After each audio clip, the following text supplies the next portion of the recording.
On our recent records, so if you look at what we sort of funded over the last 5 or 6 years and how much of that's gone towards community and voluntary organisations, it's sort of 47-45%. So that's going to equate to, so I think at least 750, 800 million pounds to the community voluntary sector over this period of time. Yeah, okay, so if you are familiar with us, some of this you'll know about. We have a mix of open and targeted programs.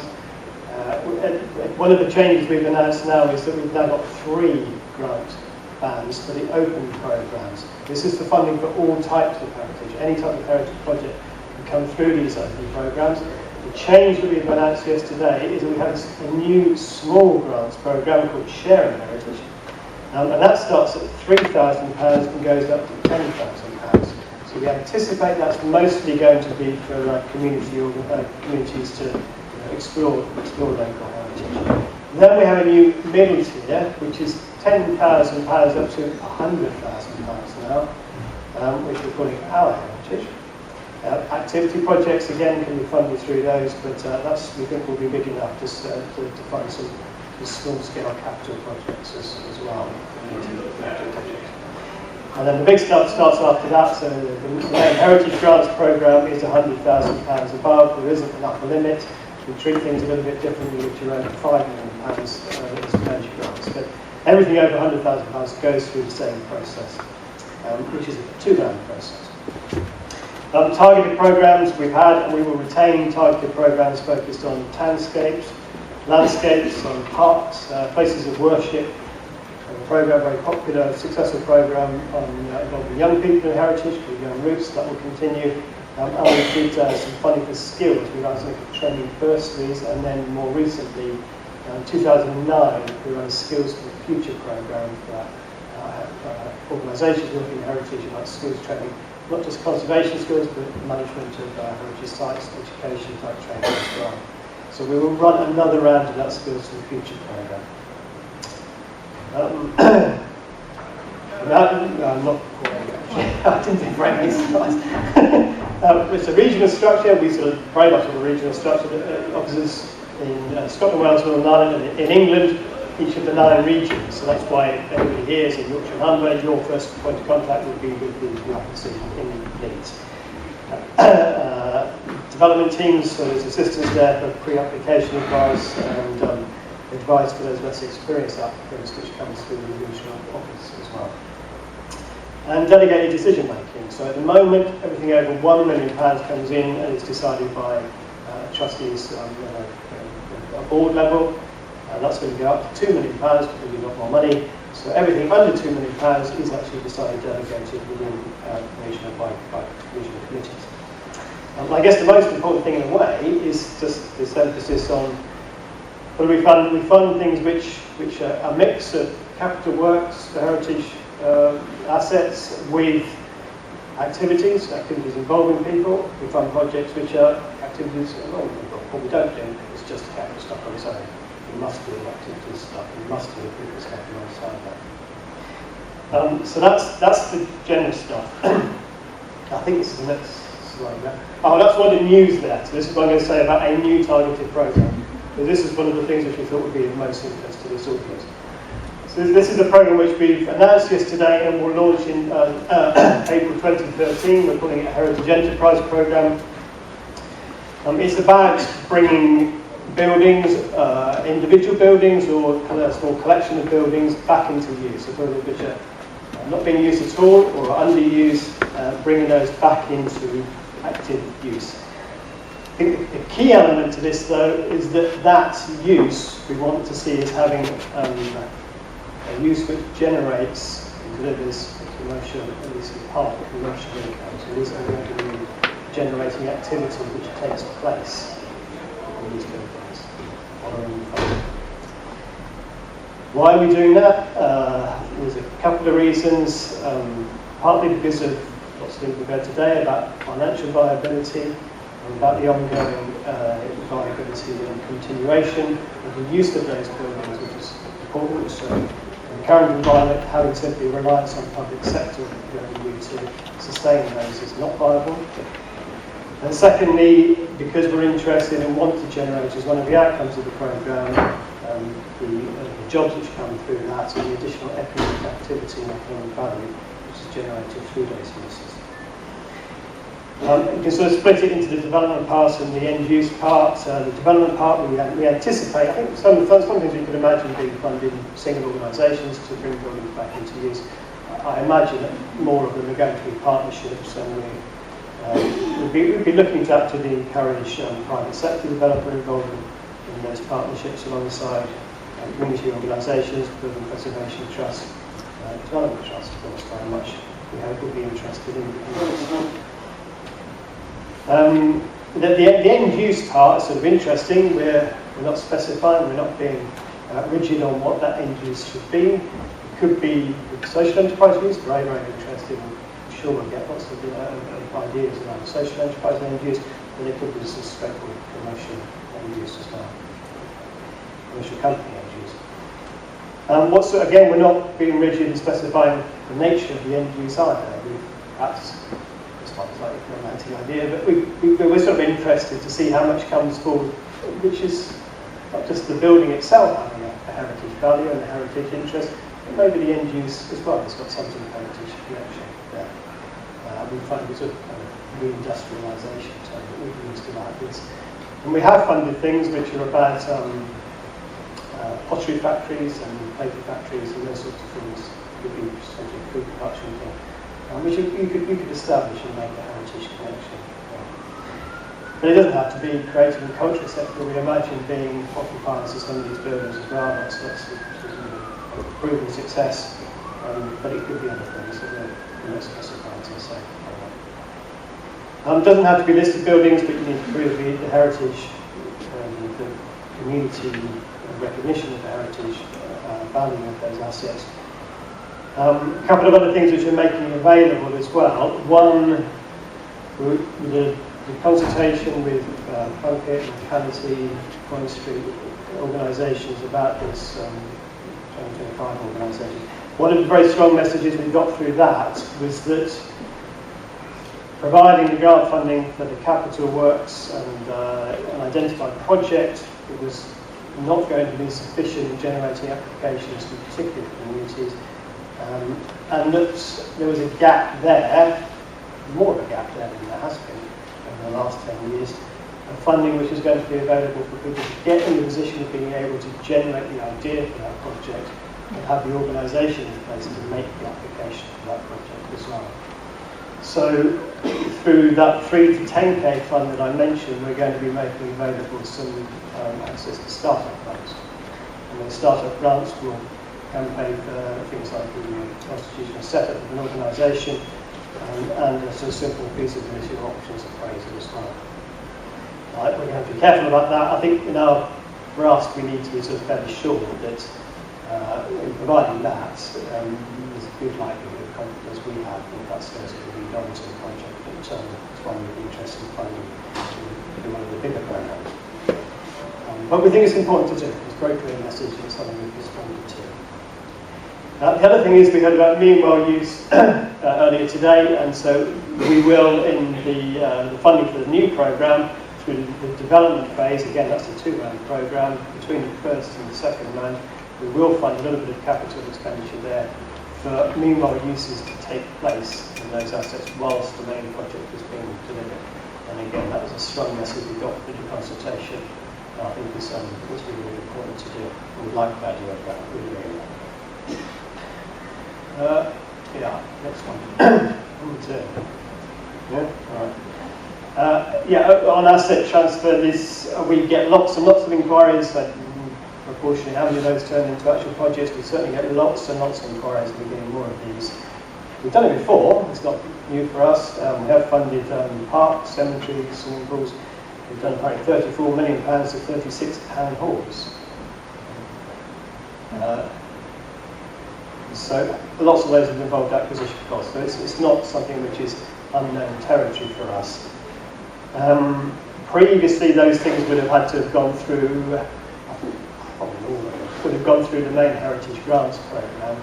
Now, it's sort of up to you guys, really. You might think that Heritage grants can still be an avenue for that, and you may build a Heritage Enterprise Programme as an alternative route. It sort of depends on the end use. Yeah, I mean, this is something you mentioned which is down there.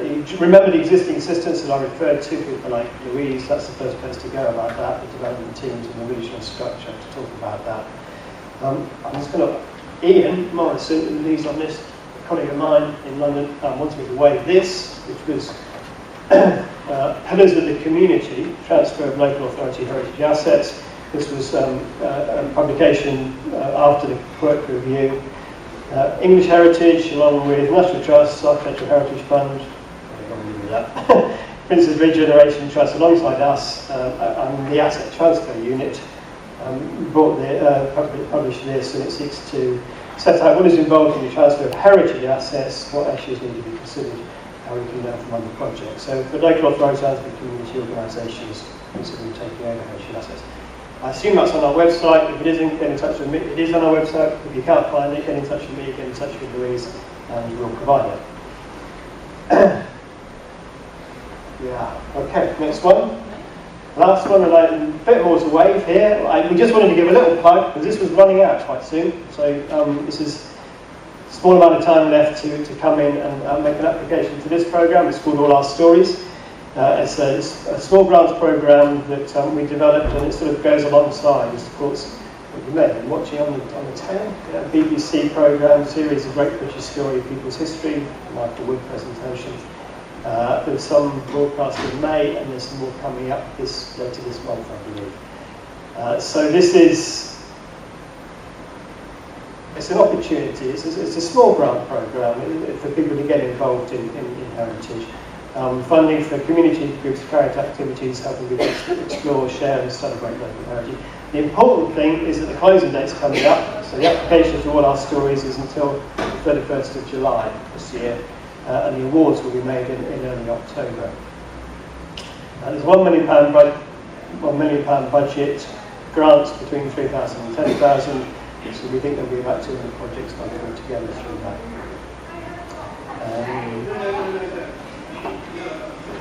Yeah, I think that's it. I better stop there, haven't I? Feel the time quickly go. Decisions have been made in October 2012. What's the last slide then? That's it. Thank you very much, Gareth. Have you got some news as well? We're going to understand, but the weather conspired against that really. But we have got some leaflets here. Louise has got some more, which are on the All Our Stories. I'll put those up here. And I got a very small number of the strategic framework that we launched yesterday. But really, that's on the website. That's what comes together for that. The first three people get around. Thank you very much, Gareth, for giving us the very, very latest. And I'm really sorry to put you through this when it's so new. I forgot to say that there is a strong link between these two funders, and that is Hebden Bridge Town Hall. They both funded parts of this refurbishment, which brings them together today, and we're very glad to have them. So after Gareth from the Heritage Lottery Fund, we will now hear from Sarah Brown from the Social Investment Business. Please, Sarah, take the stage away.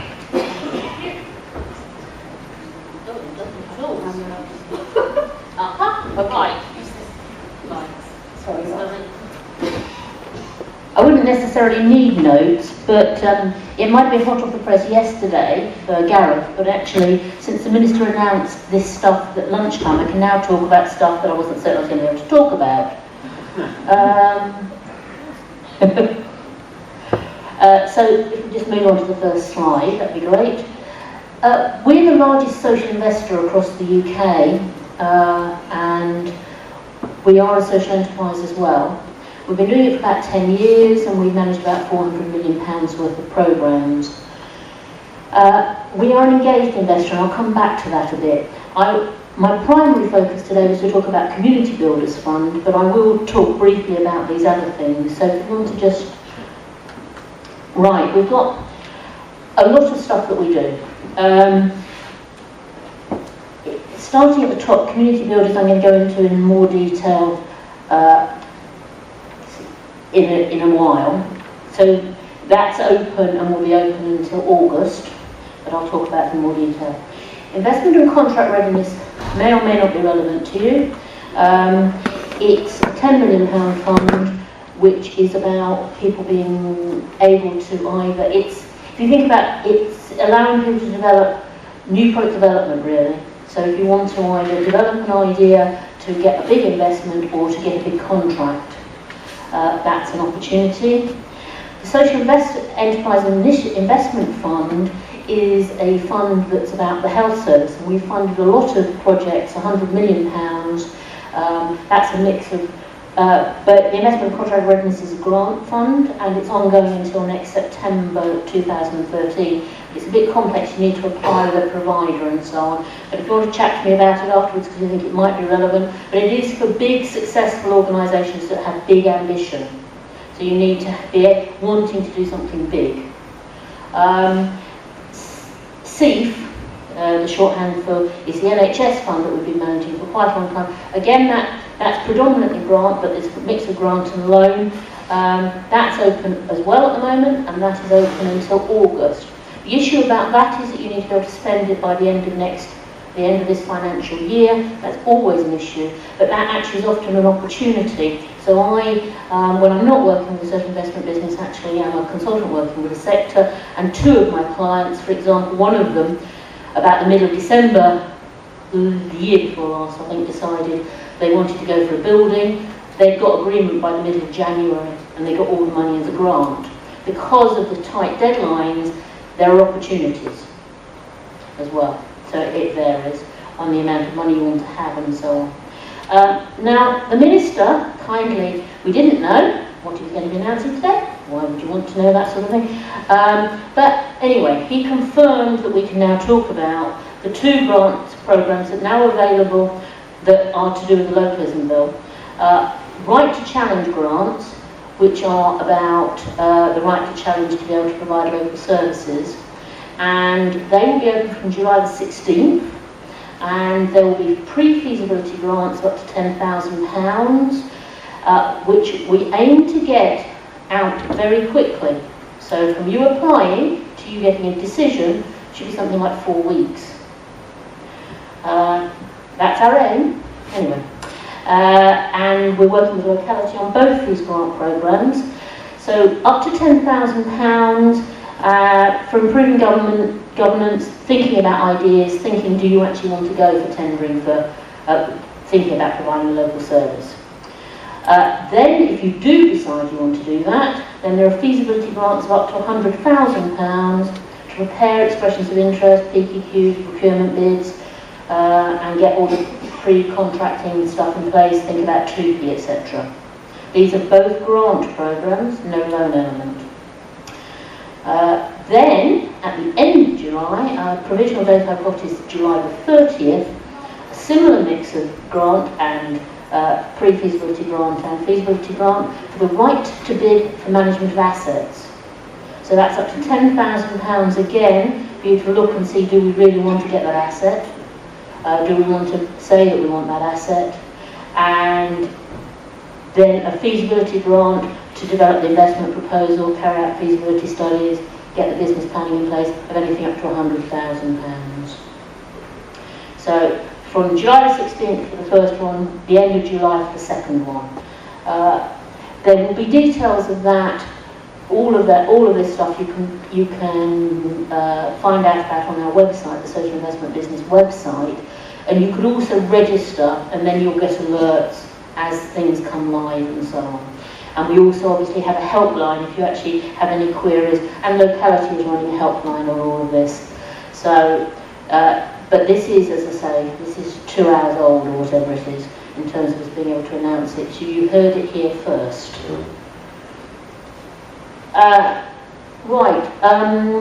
Things that aren't open at the moment, don't know what's going to happen. Social Action Fund was another grant programme that we've run, which was about volunteering, and we've supported all sorts of large volunteering projects. That's been incredibly successful, and we don't know but hope that there'll be more money on that. Future Builders, we have got a large number of £200 million worth of investments that we've made through Future Builders. That programme ran over a number of years, very much to prepare people for tendering for big government contracts and local authority contracts. And we are getting the returns back from that. There will be something that happens about Future Builders, but again, that is to be determined. And then that charity, the charity that owns the social investment business, has also an investment fund. So we've got a range of stuff. In fact, at the moment we have a lot of stuff going on, and it is worth registering just because we're always getting new stuff around. And we will also, if you make clear that you are willing to share your information, we will share your information. If you say we're looking for information, we want grants or loans or whatever on something, we talk and work closely with other grant funders and social investors, and we will share your information as we become aware of stuff. Because what we want to get better at, and one of the things we've done with the Investment and Contract Readiness Fund, is bring together a whole lot of people who do grant and social investment to make decisions about organisations. And what we're hoping is that that will make the whole sector work more closely together, so that you don't have such a pain in people having such different processes and systems. We really are trying to get that better. Next slide. So we've been a social investor for 10 years and we've learnt quite a lot. We believe that, I often say to clients, I think you ought to always think like you've got to take a loan. Even if you didn't have to have a loan, even if you're getting a full grant, you ought to live as though you're getting a loan, because you ought to be able to make sure that you're really investing that money to the best return, that you're using money as effectively as you can. We use loans at all sorts of stages in an organisation's life. And we also, as an engaged investor, we really